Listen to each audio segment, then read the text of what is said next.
It's good to know that we have young people who are committed to protecting the environment. And speaking of protection of the environment, we are now joined by Samson Ogallah, who is the programs manager at the Pan-African Climate Justice Alliance here in Kenya, to tell us more about what it means to go against the status quo in the country in the name of protecting the environment. Thank you so much for joining us, Samson. It's really good to have you on Eco at Africa. Well, for many people, they don't quite understand what it means to be an environmental activist. Maybe you can run us through that in a country like Kenya. Working as an environmental activist in Kenya has been a very challenging task. And what we try to do is also to continue to create the awareness, despite you be stepping on toes, despite that it look like as an odd task.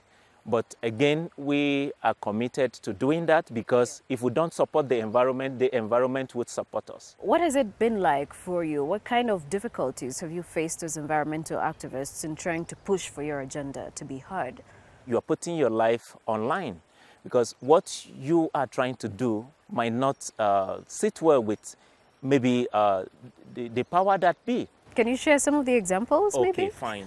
I give you a practical example of what is happening right now in Lamu. Yeah. The coal mining in Lamu. The government wants to start power generation through coal mining. Yeah. And we know the impact, the implication of venturing into coal mining and the impact on the environment. And then you are telling the government, no, these things you have to switch. Okay, you have to go renewable. You have to go geothermal, you have to source for other means of sourcing for energy. And the government says, no, we are committed to providing energy. The government won't listen to you. And the corporate bodies are also there to partner with the government. And it's their business, the profit first. It's profit that comes before people. You know, it's interesting that you put it that way because it actually means that the environment is more political than we actually seem to see it. And while we just look at it as an environment, the air we breathe and the trees we look at, it actually goes way beyond that. So do you think that African countries are doing enough when it comes to climate action and, you know, reversing the effects of climate change? African countries pledge to do more in addressing the issues of climate change, in addressing the environmental problems, compared to the developed country who has actually caused the problem. Kenya, for instance, has committed to reducing its greenhouse gas emission by 30% by 2020.